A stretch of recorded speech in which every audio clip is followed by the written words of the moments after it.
दोस्तों जियो financial service की बात करें तो स्टॉक के अंदर आज कुछ गिरावट देखने को मिली है और इस गिरावट के पीछे वजह है बाजार में ज़बरदस्त गिरावट। अब आप देख सकते हो आज फाइनेंशियल सेक्टर में भी काफ़ी बड़ी गिरावट थी। पिछले दिनों स्टॉक में तेज़ी बनी, दो ट्रेडिंग सेशन में ही लगभग 1500 पॉइंट के आसपास की बाजार में तेज़ी बनी और आज उसमें से आधी जो तेज़ी थी वो खत्म हुई और फिर बड़ी गिरावट हुई। तो इसके पीछे सबसे बड़ा रीज़न है एफआई इस समय बाज़ार को पूरी तरह से देख सकते हो कि नज़रअंदाज किए हुए और इंडिया के बाज़ार से अपना निवेश है वो चाइना के बाज़ार में शिफ्ट करें, जिसकी वजह से बाज़ार में तेज़ी बन नहीं पा रही है। लेकिन डीआई का सपोर्ट पूरा मिल रहा है बाज़ार को, अभी भी उनको भरोसा है। ऐसे में जियो फाइनेंशियल आने वाले समय क्या कमाल करेगा, क्योंकि जियो फाइनेंशियल के जो बिजनेस है वो सारे के सारे एक से बढ़कर एक है और अभी कंपनी ने शुरुआत की है, अभी बहुत सारी परमिशन मिलनी बाकी भी है। तो क्या आने वाले समय जियो फाइनेंशियल कमाल करेगा, जानने की कोशिश करेंगे इस वीडियो के माध्यम से।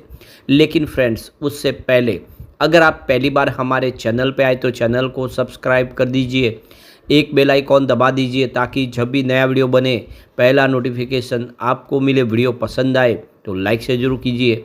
चलो फ्रेंड्स वीडियो स्टार्ट करते हैं। मैं हूँ आपका दोस्त एस.बी. दवे और हमारे अपने चैनल ऑनलाइन कमाई में आपका बहुत बहुत स्वागत है।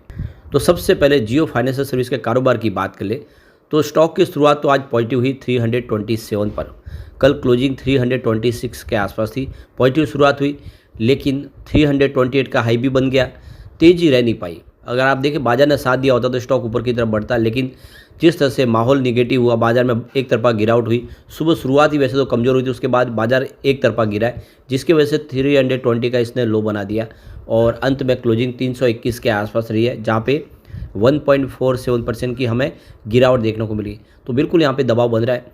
अब इसकी परफॉर्मेंस देखें अगर हम, तो यहाँ पे 3 मंथ का हाई अगर आप देखेंगे तो 363 के आसपास दिखाई देगा, लेकिन 1 ईयर का हाई 394 का, ये इसकी ऑल टाइम लाइफ हाई है आईपीओ डीमर्जर के बाद। अब यहाँ पे इसके लो की बात करें तो 3 मंथ का जो लो है वो 306 के आसपास है और 1 ईयर का जो लो है वो 213 का है, 3 ईयर का लो 202 का है। और ये आप देख सकते हो कि अभी साल भर हो गया है रिलायंस से अलग होकर डीमर्जर होकर 202 का इसने सबसे नीचे लो बनाया था, उसके बाद में 394 का हाई बना दिया था। अभी फ़िलहाल स्टॉक ऊपर के लेवल से काफ़ी ज़्यादा करेक्ट भी हो चुका है।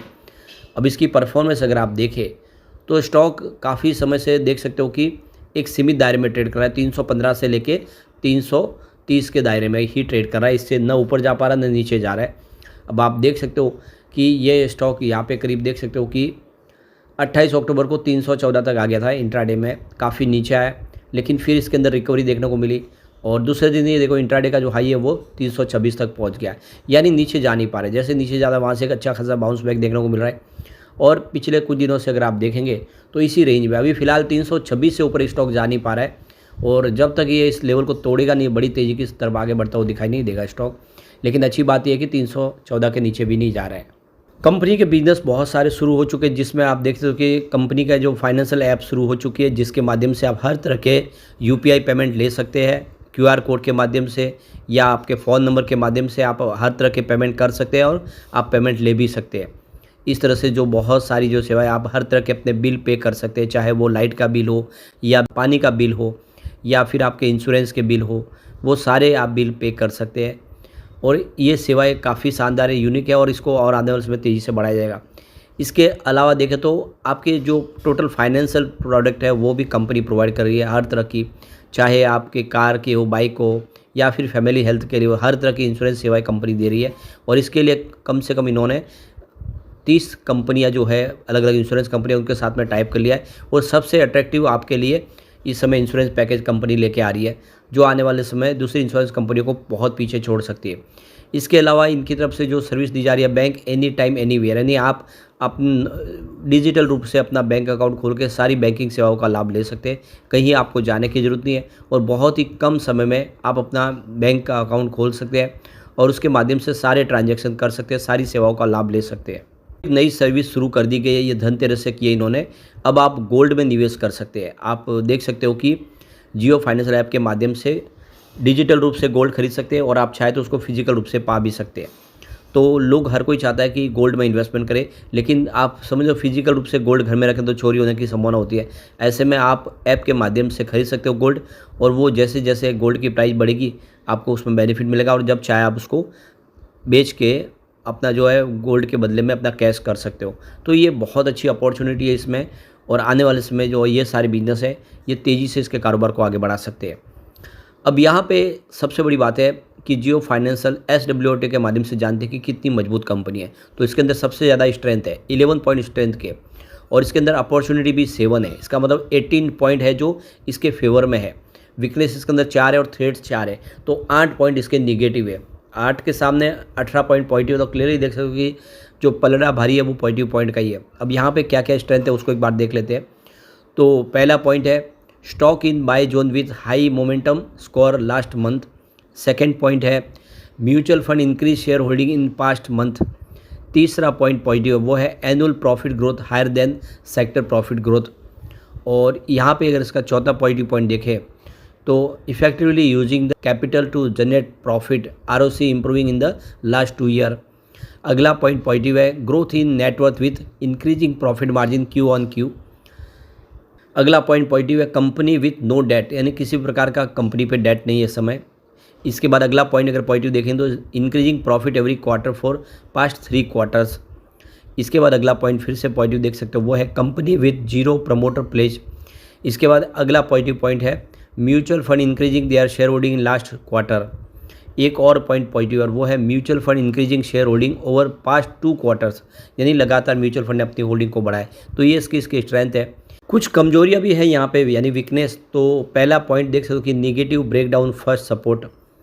सेकंड यहाँ पे निगेटिव पॉइंट है P higher than industries P, इसका पी रेशियो बहुत ज़्यादा हाई है। तीसरा पॉइंट यहाँ पे निगेटिव और वो है weak momentum price below short medium and long term average. इसके बाद एक और यहाँ पे निगेटिव पॉइंट और वो है stock under performing their industry price change in the quarter. तो ये कुछ वीकनेस है, लेकिन फिर भी अगर आप देखेंगे तो जो पॉजिटिव पॉइंट का पलड़ा भारी है और जो इशारा करे कि आने वाले समय जियो फाइनेंशियल कमाल कर सकता है। अब एक बार हम इसके रिजल्ट को भी देख लेते हैं क्योंकि हमारे सामने क्वार्टर 2 रिजल्ट ऑलरेडी आ चुका है। तो रिवेन्यू 689.74 करोड़ के आसपास रहा है, जहाँ पे 13.44% की ईयर बेसिस पे शानदार वृद्धि देखने को मिली। नेट इनकम की बात करें तो 689.07 करोड़ की बताई है, जहाँ पे 3.13% की ईयर बेसिस पे शानदार वृद्धि देखने को मिली। डायलूटेड EPS 1.09 रहा, जहाँ पे 3.81% की ईयर बेसिस पे वृद्धि देखने को मिली। लेकिन नेट प्रॉफिट मार्जिन इस बार कम रहा है, 99.9% की यहाँ पे देख दो कि परसेंटेज रहा है, जहाँ पे 9.09% की ईयर बेसिस पे गिरावट देखने को मिली। तो नेट प्रॉफिट मार्जिन जरूर कम रहा है, लेकिन रिवेन्यू इनकम बढ़ी है।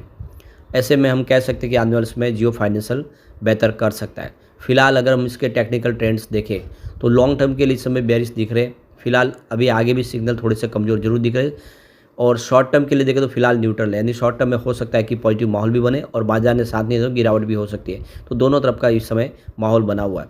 बाकी ओवरऑल अगर आप देखेंगे तो फ्यूचर बहुत ब्राइट है जियो फाइनेंशियल का, आने वाले समय ये बेहतर कर सकता है। लेकिन फ्रेंड्स, कोई भी इन्वेस्टमेंट करने से पहले अपने फाइनेंशियल एडवाइजर से एडवाइस ले ले या अपना खुद का रिसर्च करें, क्योंकि मैंने वीडियो आपके एजुकेशनल पर्पज़ के लिए ही बनाया। वीडियो पसंद आए तो लाइक से जरूर कीजिए और चैनल को सब्सक्राइब कर दीजिए। Thank you friends.